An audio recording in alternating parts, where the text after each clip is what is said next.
First of all, Scott, happy birthday. Wish I could be there with you.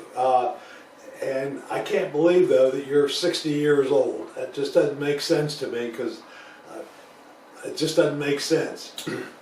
For those of you who don't know me, I'm Joe Lorber, and I was a co-worker with Scott. And actually, I was in the office the first day that Scott arrived at Hewlett-Packard.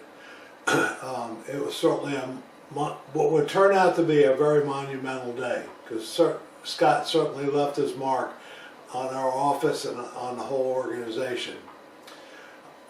Missy asked me to tell a story that I might remember about Scott being at Hewlett-Packard, and I can't remember a whole lot of them. The only ones I do remember, though, was that we had another co-worker, Henry Wilson, who you may hear from on this video. But Henry was trying to sell an instrument to a research lab in Farmville, Virginia. And as I remember, the researcher there was doing brain chemistry analysis. And Henry was having a hard time selling this particular instrument to this researcher. And Henry and Scott devised this plan where Scott would go up and go out on this sales call with him, and Henry would introduce Scott as this somewhat famous brain chemistry researcher who was just working with him that day.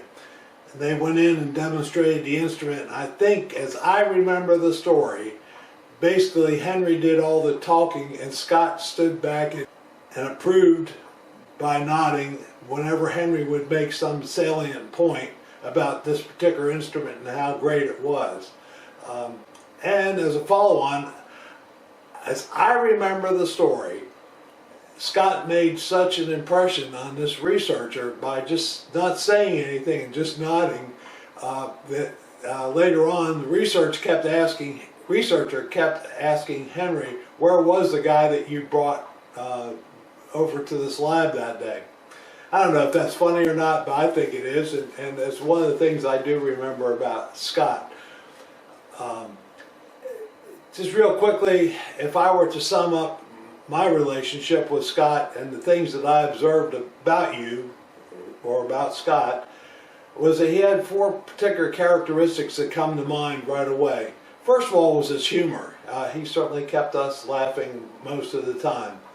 Scott was very creative, he was a quick learner, and most of all, he was a caring person.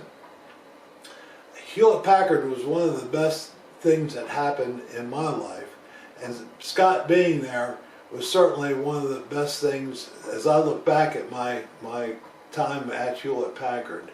Happy birthday, Scott. Hope it is the best one ever, and I do hope to see you sometime. It's only been 20 years. I know I look the same, but you know, what can I say? It's a curse. Anyway, happy birthday.